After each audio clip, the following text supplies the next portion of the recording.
So I've just mapped out my training for the next 5 weeks, potentially even longer than that. We're going to reassess after 5 weeks. So I've got a full training schedule there, Monday through to Saturday. Also, I've got my mobility program here as well, which I've written down and I'll talk through as well. So I'll start through, this is a daily mobility program that I'm going to be following. So on every day really, I'm going to be going through this mobility program just to help rehab the injury and improve mobility to help my Olympic weightlifting. So just to run through this, just having it noted down I think is really important, because sometimes you can go through the motions and just kind of randomly roll on a foam roller or do a few stretches. So it's just to have like a checklist really to make sure I've prioritised the most important things that I need to be doing. So I'll run through each of these individual exercises then. So the first thing here then, every day I'm going to be doing is just a test of the overhead squat. So that's just with a dowel or a PVC pipe, just to do 15 reps. So if it's before a training session, I'll do 15 reps just to get nice and warm and loose. That also serves as a test as well in terms of how I'm feeling, how the exercise is looking as well. So for example, some days I might have quite stiff ankles, stiff calves, and that might be reflected in what I do with the overhead squat test. Might feel quite stiff through the calves, my heels might come up off the ground, for example. Other days I might feel quite stiff through one of my quads or hip flexors. Other times, for example, say if I've done a chest session the day before, or I've been seated, I might be struggling with the overhead position, might feel a bit stiff through the pecs. So it can vary on the day, and I think that'll gives you a good overview of what needs to be done and what needs to be focused on. So for example, if your calves are feeling really stiff, it may be that when you move to the next section here, section B, it may be that you need to spend a bit more time foam rolling and mobilising the calves, for example. On other days, it may be that you need to spend a bit more time on the quads, hip flexors, and then also lower back as well if lower back's feeling stiff. Number 4, thoracic spine and lats, and then number 5, the glutes and the TFL as well. These are areas that I've felt pretty stiffened up in recently, especially due to the lower back issue as well. So this is a foam roll with a foam roller or a lacrosse ball. Every day I'm going to roll each of these 5 areas in particular. So calves, quads, hip flexors, lower back, thoracic spine and lats, and then glutes and TFL. And it's just kind of as well being adaptable. So if, like I say, in particular, one day I might feel pretty stiffened up right side glute, I might spend a bit longer rolling that particular side of the glutes. So ideally as well, I would look to do foam rolling for at least 5 minutes, possibly up to 10 minutes, depends on how much time I've got and the areas that need doing as well, whether they need to be rolled and feel like they need to be rolled. The next step of the warm-up is to mobilise as well, and the focus is on the hips, trying to mobilise the hips as well, specific to aiming to improve the issue with the lower back. So the first one is to do the best stretch, which I think I've done a video on this before in the past actually. So this is a stretch where you mobilise the hip flexors, hamstrings. You've also got some rotation involved as well, and you also stretch the back and the chest as well with this one. So it's quite a comprehensive one, which quickly gets you warmed up. Secondly, the Cossack stretch. That's a really good one to do for the adductors and the hamstrings. The couch stretch is a brilliant stretch, probably my favourite for the hip flexors. The cat camel is one that I will really emphasise as well, and I'll aim to do this one every day. I find that I get some good relief for the lower back with this one. So that's in a quadruped position. So that's on your knees and on your hands. And then it's rounding the spine up towards the ceiling, and then the opposite movement where you're extending the spine as well. It's a really nice stretch for anyone with lower back issues. And then I've kind of got these 2 in the wrong order here. So the overhead squat retest would be done after number 6, which is a glute stretch as well, which is with your shin across a bench and then the opposite knee down as well, and then leaning forwards to feel a stretch across the glutes. Those are the main stretches and mobilisations that I'll be doing. And then The next section of the warm-up will be the activation. I know some people don't like this term, or you could call it a primer. Just exercises that get the muscles warmed up, specific to the muscles that you want to be targeting. So for me, it's the glutes in particular and the core. So the first one will be the lateral band walk, or the monster walk. So that is to target the abductors, so glute medius. And this is something that quite often with those with lower back pain, these muscles will be relatively weak. Glute bridges to focus more on glute max. Bird dogs are for the core. So that's another quadruped exercise where you've got to keep the core rock solid and you've got to keep the spine in a neutral position as you move your arms and flex and extend at the arms and legs. Side plank is more for the obliques as well, so again core focused, and the curl up as well as core focused as well for the abdominals. Again, after this I would retest the overhead squat and do some squat reaches, perhaps maybe some goblet squats, and then progress on into the main workout from there. So this will be my full training program then, as you can see at the top there. So I've got Monday all the way through to Saturday there. I know in the previous video I put that I will be looking to train 4 to 5 times a week. So I think a good approach is actually to plan for 5 to 6 sessions a week, and then if you do need to miss one for an emergency, or you're really struggling to fit a training session in, you can kind of sacrifice one of those sessions and still get the 4 to 5 sessions in. So starting on a Monday, I'll just talk through kind of like the reasons why I've put these exercises in, the reasons why I've put them in this order, why I've selected the exercises. So firstly, it's hang power snatch. That's the first exercise. So, what are the main reasons why you choose this kind of exercise first? So if you actually go across from Monday across each of these days here, you can see I've got an Olympic lifting focus for each of the first exercises on every day. So hang power snatch on Monday, Tuesday hang power cleans, jerk from rack on a Wednesday. Thursday will probably be either a day off or it'll be mobility and upper body focused. So because I found Thursday is a really long day for me from start to finish. I've got a really early start and late finish, and I usually feel pretty tired to train. So if I do anything, it'll just be some light mobility and a little bit of upper body work, which isn't too taxing. Fridays I will do, it depends. Friday, Saturday will be, I'll either do Friday and Saturday, or I'll do a combination of the two depending on what I've got on a Saturday. Saturdays are my only day off work, so, sometimes I'm actually coaching it and travelling to competitions, so I'm not always able to fit Saturdays in. So I'll have a level of flexibility whereby I might mix the Friday and the Saturday in. So the Friday will be a back focused, posterior chain focused day. With the Saturday, if I can't fit the Saturday then I'll move some of these exercises across, particularly the front squat, to keep that extra squat session in there for the legs. So yeah, just running through the reasons why we choose these exercises first. The Olympic lifting exercises are always selected first in a training program because that's when you need to be fresh. You need to be relatively fresh when doing these, because they're very powerful, very technically demanding exercises. So if you were to do these last at the very end, say if you were to do all of this first and then at the end do the power snatches, you would, your muscles would be very fatigued. You need to have the fast twitch muscle fibers.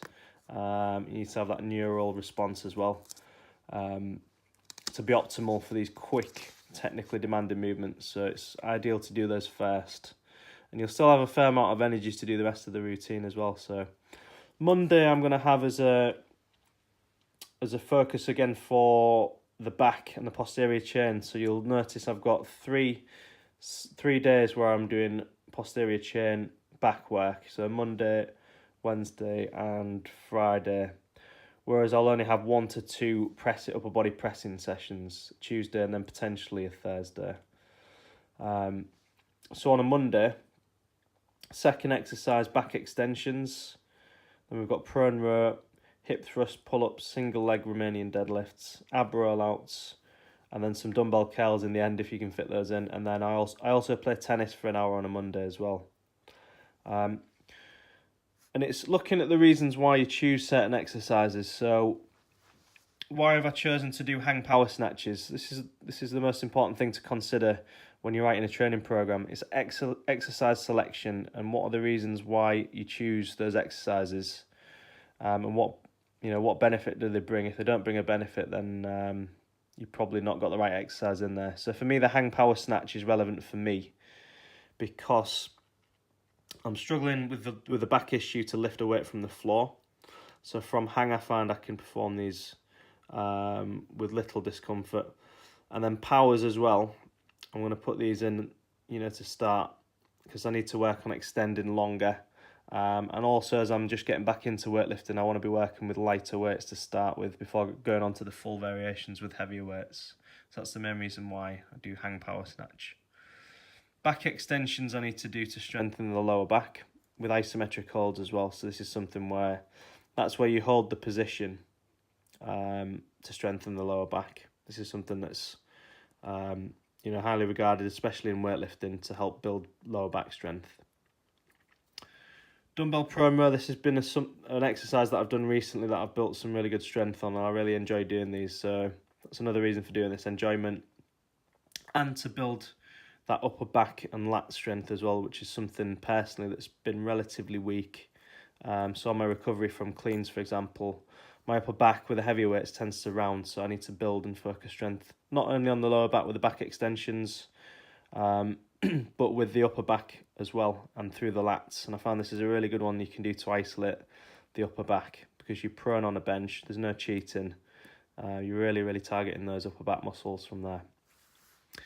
Next up, I've got hip thrusts again. So it's a good idea actually to focus on building glute strength for anyone that's had lower back issues, because quite often you'll find people with lower back issues will have relatively weak glutes. So the hip thrust is probably arguably the best exercise for building strength and muscle mass in the glutes. So I'm actually doing hip thrusts 3 times per week. So once on a Monday, Wednesday and Friday. Friday just there. So I've actually just put a program out there, a progressive program. So I'm going to be working through that program just to get an experience of how it feels for everyone doing the program as well. I've done part of it already myself, so I'm really looking forward to seeing some of the results from doing the hip thrusts. Next up on the Monday, I've got pull-ups. So just to focus on the lats as well, so I like to have a balance of exercises. So you've got horizontal pulls like the prone row, and then you want to put in some vertical pulls like pull-ups as well, just to strengthen the lats. And I found this is a really good one to develop the muscles of the back. Can't beat doing pull-ups for developing the back. I've also thrown in here as well some single leg Romanian deadlifts, because this is something that, again, coming on to developing balance and glutes as well. So this is something that I'm quite weak at. I had a go at these the other week and it took me a while to get back into doing these. So this is something that I think will help me. Really, if you've got any weakness in the glutes with this one, you really do, you feel that you've got that weakness in the glutes, and it really does highlight any issues that you've got. So I'm going to start really light with this and then progressively overload gradually over the course of the program. And again, coming back to the core as well. So I've got ab rollouts in there. I really like these for the core. You can really feel these through the abdominals. That's something as well when you read about lower back pain. The core as well as the glutes are generally quite weak, so that's something that I need to focus on. And then last, I've put dumbbell curls in there just as a balance, just to finish the session on a bit of a fun note, really. But depends if I've got time to do them. It's not, the last things that you put in the routine, usually the things that you do just to finish the session.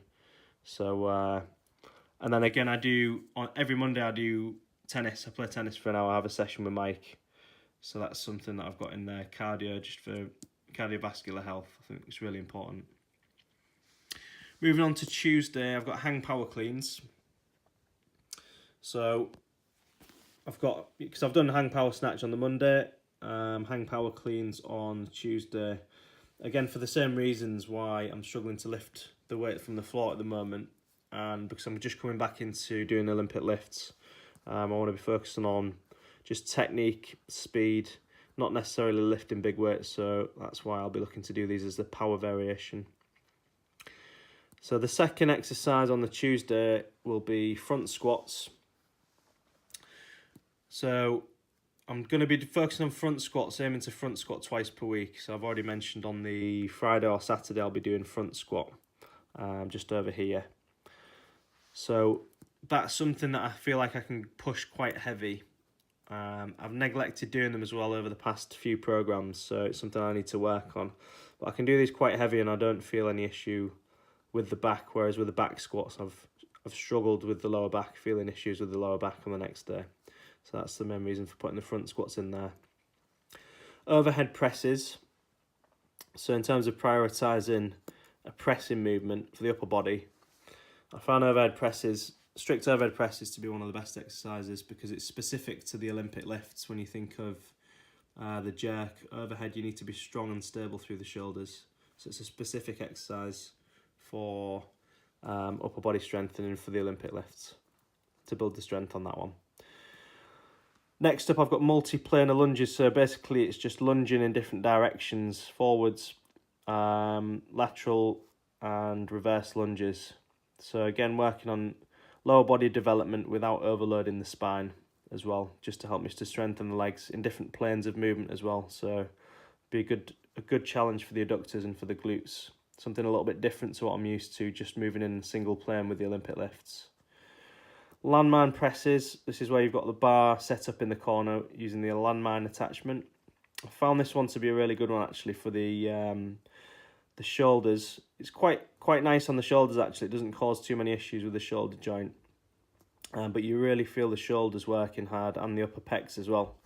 So I found that's a good exercise for the upper body as well in terms of pressing movements. And then just to complete the balance of pressing movements for the session, I've put dips in there.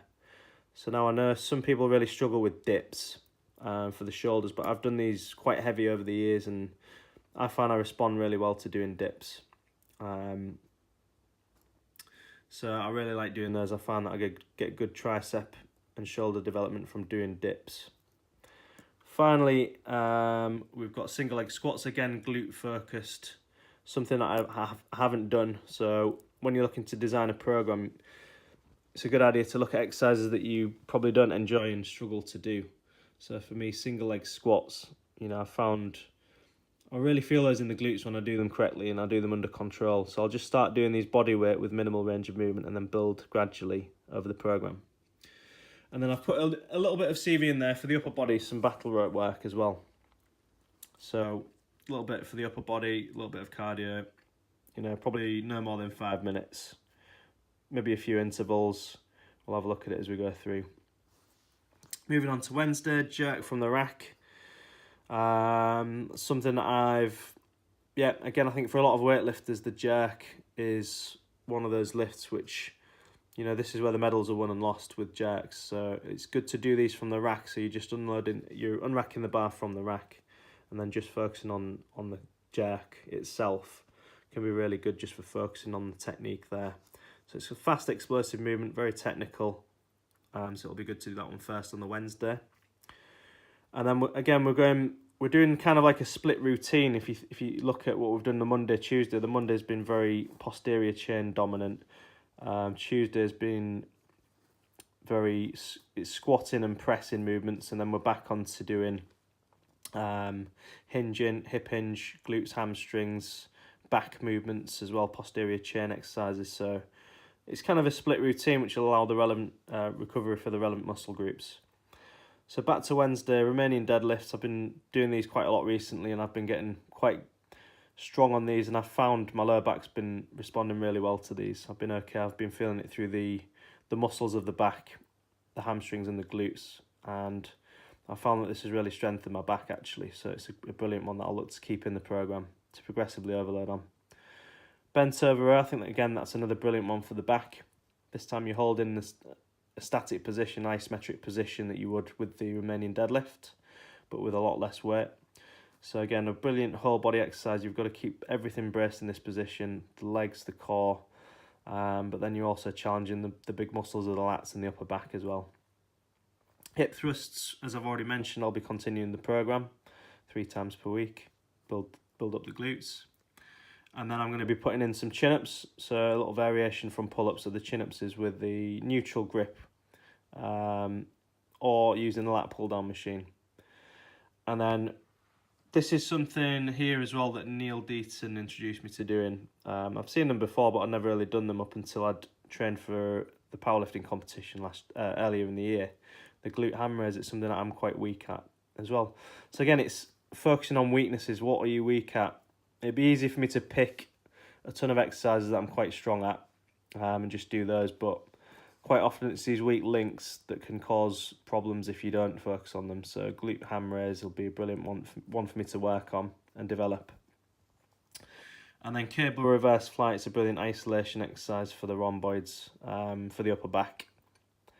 I really feel these through the upper back, and it's a great exercise. If you've been seated long periods, or you feel like your posture's in need of improvement as well, in terms of strengthening those muscles of the upper back, which can weaken over time from poor posture. Next up, I've got these in the daily program to do these every day, but I'm going to focus a bit more on these on a Wednesday. The big 3 core exercises from Dr. Stuart McGill, so bird dog, side plank, curl ups.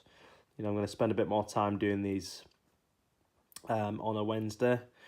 Thursdays we've mentioned, so I sometimes start at 6 a.m. and I don't finish till 10:30 p.m. on a Thursday. So it's a pretty long day for me personally, and I find that it's a difficult day to train on. If I do get a little bit of time, I will do maybe a little bit of mobility, and I just find that I've only got one other session where I'm doing some upper body pressing, so I might just do some upper body pressing movements, some seated overhead press. It's quite relatively it's challenging, but you can sit down and work quite hard on these without a massive amount of effort in comparison to, say, doing some squats or some Olympic lifts. Bench press, again, lying down, you can kind of, if you're a bit tired, it's a good one to put in there in the mix, and it's only once a week. That's one of the questions sometimes you get. There's mixed views on this for weightlifters. Is bench pressing a beneficial exercise for weightlifters? So you'll probably get a different answer from every weightlifter you speak to. I think certainly for someone who maybe has mobility restrictions overhead and struggles to jerk overhead, it's probably not one to prioritise, not one to put in very often. But if you're mobile enough overhead, I think it's one that will help you in terms of building that general strength through, the shoulders and the triceps. In particular, you need to be pretty strong, and you can load the bar up relatively heavy on a bench press in comparison to an overhead press. So, it can have some transfer through as an accessory lift. And it's also quite a fun lift to do as well. It's a nice one to do and to maintain as well, to develop the chest. Dips, again, I enjoy doing dips. Some people it's not a great one for, if you feel discomfort through the shoulders. But I quite like doing dips, and I feel like I can get quite strong at these. And it's a good one to help develop the triceps and the shoulders. Again, very important for having weights overhead to have strong triceps and shoulders to support the weight overhead. So you're not pressing the weight overhead in weightlifting, but if you've got strong triceps, strong shoulders, if you're building that muscle mass around the joints that are going to support the weight overhead, it's only going to be of benefit. Same goes to the tricep push down as well.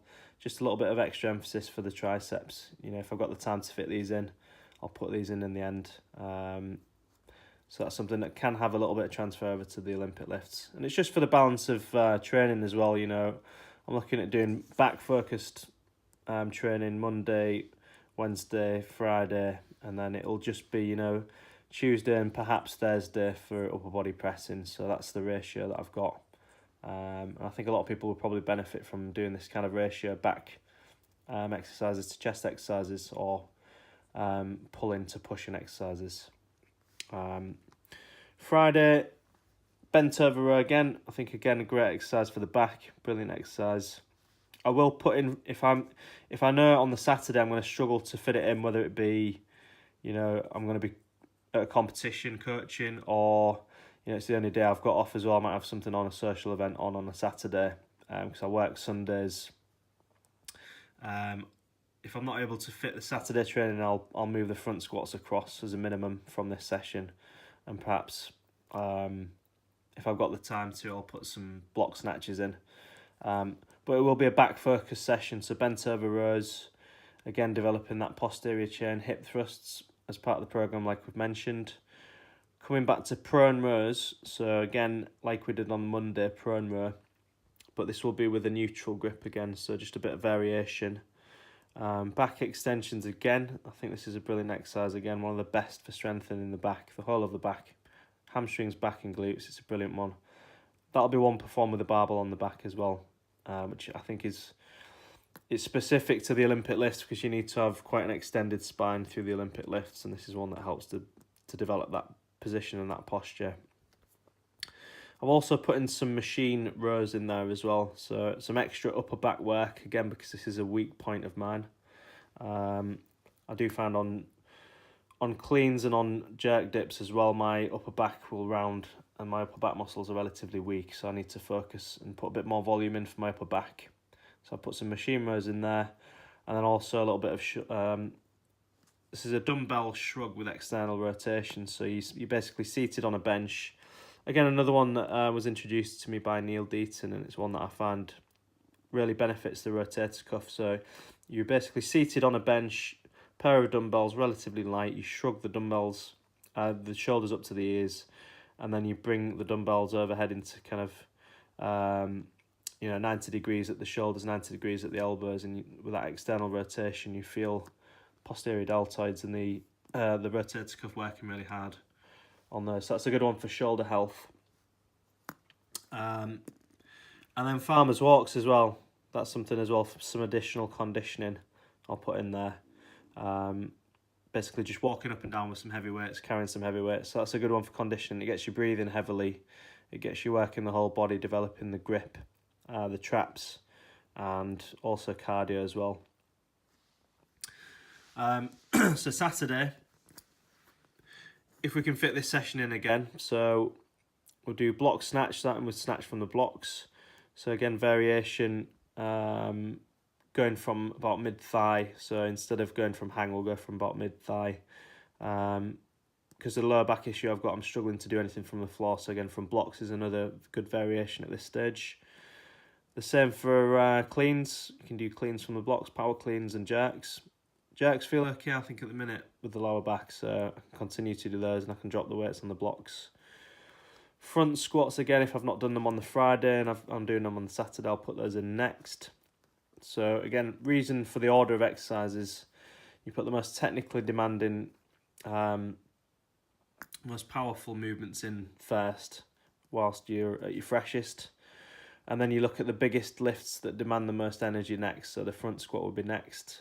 And then it trickles down from there to your more accessory exercises. So it will be Bulgarian split squats. This is one that I really feel through the legs, and you can develop some muscle mass through the legs without adding too much load to the body as well. You really feel the quads and the glutes working hard on this one. That's with the rear foot elevated.